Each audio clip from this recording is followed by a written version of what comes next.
आदित्य सिंह पर स्वागत है। आप कैसे हैं?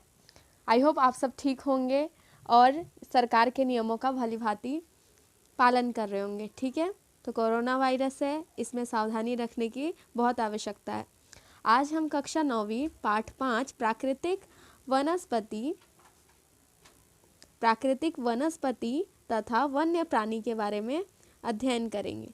ठीक है, तो प्राकृतिक वनस्पति तथा वन्य प्राणी। तो आपको पहले मैं ये बता दूं, प्राकृतिक वनस्पति तथा वन्य प्राणी में हमें क्या क्या पढ़ना है। तो सबसे पहले हम देखेंगे प्राकृतिक वनस्पति को कौन प्रभावित करते हैं। प्राकृतिक वनस्पति क्या होती है? जो किसी प्राकृतिक वनस्पति का अर्थ ही है वनस्पति का वह भाग मनुष्य का की सहायता के बिना वो उग जाते हैं। ठीक है, अभी मैंने शॉर्ट में बता दिया, आपको अभी डिटेल में भी बता दूंगी। ठीक है, उसके बाद वन्य प्राणी, वन में जो जीव हैं। ठीक है, उसके बाद इसमें और चीज़ें हमें देखनी है, जो इसमें कारक कौन कौन से हैं, प्राकृतिक वनस्पति कारक कौन कौन से हैं। उसके बाद देखेंगे कौन प्रभावित करने वाले कारक हैं। उसके बाद हमने क्या देखना है, कितने प्रकार की वनस्पति होती है। तो आप इसको ना ये नहीं जो आप बस पढ़ ही रहे, आप इसको इंटरेस्ट के साथ पढ़िए। आपको एक ना आपके अंदर ये हो इन्फॉर्मेशन कलेक्ट करने की वो इंटरेस्ट होना चाहिए। जो हमें अपने देश में कितनी प्रकार की वनस्पति पाई जाती है, कौन कौन सी होती हैं, उनमें क्या विशेषताएँ हैं, तो आप इंटरेस्ट लेके पढ़िए। ठीक है, और ये ज्योग्राफी में तो प्राकृतिक से ज़्यादातर इंक्लूड करते हैं, नेचर से। ठीक है, तो इसमें देखिए क्या क्या है। हाँ, सबसे पहले आपको ये बता दिया जाएगा, पहले मैं एक बार सारा दिखा दूँ, नहीं तो आप पढ़ने लग जाओगे तो आपको लेंदी ना लग जाए। पहले जब तक आप पूरा देख ना लो जो आपको पढ़ना क्या क्या है।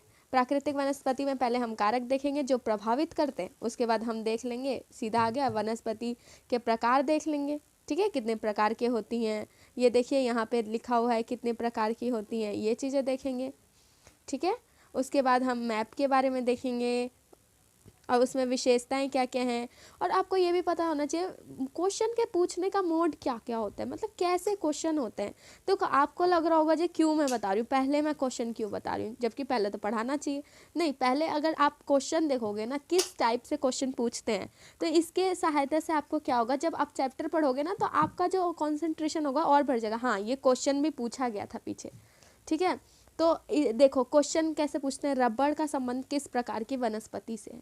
तो इसका मतलब रबड़ कुछ चीज़ें आपको दी जाएंगी और उसमें आपको बताना है जो वनस्पति, इसका मतलब जहाँ पे वनस्पति है वहाँ पे ये चीज़ पाई जाती है। उसके बाद बारिश के बारे में कही गई है, इतनी सारी चीज़ें। उसके बाद स्टेट्स के बारे में, तो इसका मतलब ना एक वनस्पति को लेंगे और उसमें आपको वहाँ पे कितनी वर्षा होती है, वहाँ पे कौन कौन से जीव पाए जाते हैं, वहाँ पे कैसे मतलब पनपते हैं, किस टाइप के होते हैं, कौन कौन से होते हैं वहाँ पे, उसके नाम बताएंगे, वनस्पतियाँ कौन कौन सी है, जीव कौन कौन से पाए जाते हैं। तो इसके बारे में हम पढ़ेंगे। ये 2-3 चीज़ों पे ये पूरा चैप्टर बना हुआ है। ठीक है, तो हम शुरू करते हैं। चलो यहाँ से हम स्टार्ट करते हैं। शुरू में आपको मैंने मतलब बता दिया प्राकृतिक वनस्पति तथा वन्य प्राणी। ठीक है, अब देखो हमारा देश जो है, हमारा देश भारत 12 जैव विविधता वाले देशों में एक है। लगभग 47,000 विभिन्न 10वें स्थान पर एशिया के देशों में चौथे स्थान पर है। भारत में लगभग 15,000 फूलों के पौधे हैं, जो कि विश्व के फूलों के पौधों का 6% है। इस देश में बहुत से बिना फूलों के पौधे हैं, जैसे कि फर्न, ये आपको याद कर लेना, बिना फूलों के पौधे फर्न, शैवाल जिसको एल्गी बोलते हैं, तथा कवक भी पाए जाती है। आपने साइंस में ज़रूर पढ़ा होगा एल्गी और फंजाई क्या होता है। ठीक है, ये कहाँ पे पाए जाते हैं, बिना फूलों वाले होते हैं। ठीक है, भारत में लगभग 90,000 जातियों के जानवर तथा विभिन्न प्रकार की मछलियाँ ताजे तथा समुद्र पानी की पाई जाती है। ठीक है, तो आपने क्या क्या आपने सोचा इसमें क्या क्या हमने देखा। 47,000 विभिन्न जातियों के पौधे हमने देखे पाए जाते हैं, 15,000 फूलों के पौधे पाए जाते हैं जो विश्व का 6% है। इस देश के बहुत से फूलों के पौधे जैसे कि फर्न, शैवाल जिसमें कोई फूल नहीं होता पर उसे भी हम इंक्लूड करेंगे, प्लांट वाले चैप्टर में आपने 7th में पढ़ा होगा। उसके बाद मछलियाँ, इसमें वो भी बता दिए। तो अब धीरे धीरे आप स्टडी करो। अब देखो प्राकृतिक वनस्पति चैप्टर का ही नाम था। तो प्राकृतिक वनस्पति क्या होती है? प्राकृतिक वनस्पति का अर्थ है वनस्पति का वह भाग जो मनुष्य के बिना सहायता के ही, बिना किसी प्रभाव के ही उगता है, जैसे पैदा होता है और लंबे समय तक उस पर मानवीय प्रभाव नहीं पड़ता, उसे अक्षत वनस्पति भी कहते हैं। ठीक है, उसके बाद देखेंगे उसको प्रभावित करने वाले क्या हैं। अब देखो, वनस्पति जगत शब्द का अर्थ किसी विशेष क्षेत्र में, किसी समाज में पौधों का उत्पत्ति है। इस तरह प्राणी जगत जानवरों के विषय में बदलता है। ठीक है, तो आप देखो अभी तक हमने बस यूं ही सीख लिया, जो ये अभी चैप्टर का इंट्रोडक्शन ही था। ठीक है, अभी तक इंट्रोडक्शन था। और आपको और बता दूं, एक देशज एक विदेशज कितनी तरीके की होती हैं, एक देशज और एक विदेशज। उसमें भी क्या फ़र्क है, जो मूल रूप से भारतीय वनस्पति होती हैं उसको बोलते हैं देशज, और विदेशज किसे बोलेंगे, विदेशज। क्या, रुको लिख भी देती हूँ मैं, विदेशज,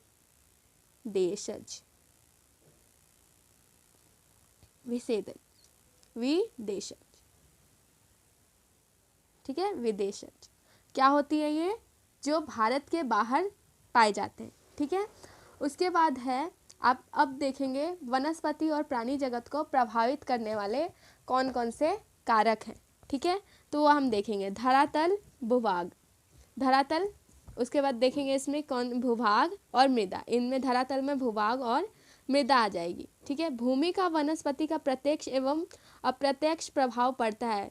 क्या पर्वत, पठार तथा मैदान और शीतोष्ण कटिबंधों में एक ही प्रकार की वनस्पति नहीं हो सकती। धरातल के स्वरूप का वनस्पति पर बहुत प्रभाव पड़ता है। उपजाऊ भूमि पर प्रायः कृषि की जाती है। उर्वर तथा असमतल भूभाग पर जंगल तथा घास के मैदान हैं, जिनमें वन्य प्राणियों को आश्रय मिलता है। तो आपको पता चला, भूभाग, भूमि का भाग। ठीक है, भू का भाग। ठीक है, तो इसमें क्या है, कई जगह पे क्या किया जाता है, कृषि की जाती है, और जहाँ पे घास के मैदान हैं जिनमें वन्य प्राणियों को आश्रय मिलता है। ठीक है, तो इसमें क्या है, वन्य, अभी हम पढ़ रहे हैं, अब कुछ आप देखिए कहीं कहीं ये कृषि की जाती है, तो इसमें वनस्पति और वन्य प्राणी, जानवरों, पशुओं, प्राणी, जीवों को हम इसमें इंक्लूड करते चलेंगे। उसके बाद क्या है, मृदा, उसके बाद क्या है, मृदा। ठीक है, विभिन्न स्थानों पर अलग अलग प्रकार की मृदा पाई जाती है, जो विभिन्न प्रकार की वनस्पति का आधार है। मरुस्थल की बलुई मृदा में कटीली झाड़ियाँ तथा नदियों के डेल्टा क्षेत्र में पर्णपाती वन पाए जाते हैं। पर्वतों की ढलानों में जहाँ मृदा की परत गहरी है, शंकुधारी वन पाए जाते हैं। तो देखो, जहाँ पे मृदा के भी प्रकार हैं, हर मृदा पे अलग अलग पाई जाती हैं। ठीक है, तो ये भी प्रभावित करने वाले हैं। उसके बाद जलवायु तापमान तो प्रभावित करेगा ही। कैसे, वनस्पति की विविध तथा विशेषताएं तापमान और वायु की नमी पर भी निर्भर करती है। हिमालय पर्वत की ढलानों तथा प्रायद्वीप में पहाड़ियों पर 915 मीटर की ऊंचाई से ऊपर तापमान से गिरावट वनस्पति के पनपने और बढ़ने को प्रभावित करती है। और उस देखिए, ज्योग्राफी में क्या है ना, आपको ऐसा नहीं है, ये कोई स्टोरी नहीं है, आपको हर एक लाइन आपको मिलेगी जो इम्पॉर्टेंट है। अब तापमान है तो इसमें आपको कोई भी ऐसी लाइन नहीं है जो आप छोड़ दोगे, इसमें सारी लाइन इम्पॉर्टेंट होती है। हाँ, ये फर्स्ट है, ये ऐसे ही दिया है उदाहरण, तो ये अलग बात है, तभी तो मैंने यहाँ से स्टार्ट किया, यहाँ से इम्पोर्टेंट है। अब देखो, इसमें कोई भी ऐसी लाइन नहीं मिलेगी जो इम्पोर्टेंट नहीं है, इसलिए लाइन वाइज पढ़ना बहुत ज़रूरी है आपको। ठीक है, तो यहाँ पे देखिए, तापमान में गिरावट वनस्पति के पनपने और बढ़ने का प्रभावित करती है और उसे उष्ण कटिबंधीय से उपोष्ण, शीतोष्ण तथा अल्पाइन वनस्पति में परिवर्तित कर देती है। ठीक है, तो ये कौन करता है, ये तापमान इसके भी, अब देखो, पहले हमने धरातल में देखा, भूभाग और मृदा हमने देखा।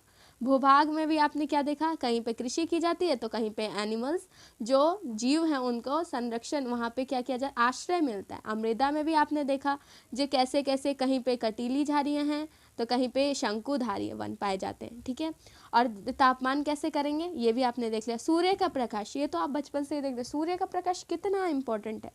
Sunlight is very important for plant. ठीक है, सूर्य का प्रकाश, किसी भी स्थान पर सूर्य के प्रकाश का समय उस स्थान के अक्षांश, समुद्र तल से ऊंचाई एवं ऋतु पर निर्भर करता है। प्रकाश अधिक समय तक मिलने के कारण वृक्ष गर्मी की ऋतु में जल्दी बढ़ते हैं। ठीक है, तो गर्मी के ऋतु में क्या करते, जल्दी बढ़ेंगे, किस कारण, प्रकाश। आपने पढ़ा ही होगा 7th क्लास में कि प्रकाश कितना इम्पोर्टेंट है किसी भी प्लांट के ग्रोथ के लिए। ठीक है, उसके बाद है वर्षण। भारत में लगभग सारी वर्षा आगे बढ़ते हुए दक्षिण पश्चिमी मानसून जो जून से सितंबर तक होते हैं एवं पीछे हटते उत्तर पूर्वी मानसून से होता है। अधिक वर्षा वाले क्षेत्रों में कम वर्षा वाले क्षेत्रों की अपेक्षा सघन वन पाए जाते हैं। ठीक है, ये देखा, ये आपने कारक देख लिया। अब देखिए, अभी आपने कारक देखा जो हमने कौन कौन सी चीज़ें प्रभावित करती है वनस्पति जगत और प्राणी जगत, दोनों को इंक्लूड करते हुए चलेंगे। ठीक है, तो अब हमने क्या करना है, अब मेन पॉइंट इधर से शुरू है। अब आप पढ़ोगे ना, सॉरी एक से, वनस्पति के प्रकार पढ़ोगे, वनस्पति के प्रकार, और उसी में आप जानवरों को वहाँ पे कौन कौन सी पाई जाती हैं और कितनी वर्षा होती है, अब सब इसी में इंक्लूड हो जाएगा। इसलिए केयरफुली होके, और आपको ज्योग्राफी यही है, भूगोल में आपको क्या करना होता है, एक एक लाइन पढ़ना होता है, क्योंकि इंटरेस्ट के साथ पढ़ो। और अगर आपको राज्य कोई याद नहीं हो रहा तो आप एक मैप लेके बैठो। क्या होता है, अगर हमारे पास बस लिखा रहता है ना तो हम नहीं कर पाते हैं। अगर जैसे कि ये मैप हो गया, तो आप मैप को प्रैक्टिस करिए, बिना प्रैक्टिस के नहीं होता है। उसके बाद देखिए वनस्पति के प्रकार। वनस्पति के प्रकार, हमारे देश में निम्न प्रकार की वनस्पति पाई जाती हैं। ठीक है, तो देखते हैं कौन कौन सी पाई जाती हैं। वनस्पति कौन कौन सी पाई जाएंगी, एक उष्ण कटिबंधीय सदाबहार वन, उष्ण कटिबंधीय पर्णपाती वन, सेकेंड, थर्ड क्या है, उष्ण कटिबंधीय कटीले वन तथा झाड़ियाँ, और फोर्थ है पर्वतीय वन, और फिफ्थ है मैंग्रोव वन। देखिए ये कितने प्रकार के हो गए, 5। उष्ण कटिबंधीय आपको तो याद रखिए, सदाबहार वन, पर्णपाती वन, उसके बाद है कटीले वन तथा झाड़ियाँ, और पर्वतीय वन और मैंग्रोव वन। अब देखो आपने तो कुछ नहीं पढ़ा अभी, इसके बारे में तो आपको नॉलेज नहीं है, पर फिर भी मैं आपको ये पूछना चाहती हूँ, जो अगर कटीले वन तथा झाड़ियाँ हैं तो यह आपने कहीं तो देखा होगा, कटीले वन मतलब झाड़ियाँ कैसी होती हैं, तो आप एक बार ना उसको इमेजिन करके, ठीक है, और फिर आप पढ़ना, बहुत अच्छा लगेगा। ये पर्वतीय वन जो पर्वत पे, और ये कटीले वन तथा झाड़ियाँ, तो उसमें ऑफ कोर्स आपको एक लाइन तो इधर ही से बन जाती है, कटीले होती हैं, झाड़ियाँ ऐसी होती हैं, और उसके बाद इसमें पर्णपाती, उसमें पत्तों के बारे में, पत्ते गिरते हैं, ठीक है, और सदाबहार वन। तो आपको क्या है, पहले ही हिंट दे दिया मैंने। अब उसके बाद आपने 2-4 क्या करना है, आपको कहाँ हाथी पाए जाते हैं तो कहाँ भालू, कहीं हाथी कहीं भालू, जीवों के बारे में आपको देखना है, और कुछ जीवों के बारे में आप देख लोगे। अब मैं कितने बार इस वीडियो में 3 से 4 बार मैंने रिपीट कर दिया, तो इसलिए जब मैं डिटेल में पढ़ाऊँ तो आप कंफ्यूज नहीं होना जी कितना बड़ा है ये। ठीक है, आप बहुत ही आसान है, तो आप स्टार्ट कर रहे हो। ठीक है, अब देखिए उष्ण कटिबंधीय वर्षावन, उष्ण कटिबंधीय वर्षावन एक हो गया। ये वन, देखो ध्यान से, ये वन पश्चिमी घाटों के अधिक वर्षा वाले क्षेत्रों, लक्षद्वीप, देखो आ गया ना, लक्षद्वीप, अंडमान और निकोबार द्वीप समूहों, असम के ऊपरी भागों तथा तमिलनाडु के तट पर सीमित है। ठीक है, यहाँ पे वर्षा कितनी होती है, उन क्षेत्रों में भली भांति विकसित जहाँ 200 सेंटीमीटर से अधिक वर्षा के साथ एक थोड़े समय के लिए शुष्क ऋतु पाई जाती है। मतलब 200 सेंटीमीटर से अधिक वर्षा साथ एक थोड़े समय के लिए शुष्क ऋतु भी पाई जाती है। इन वनों के में वृक्ष 60 मीटर या इससे अधिक ऊंचाई तक पहुंचते हैं।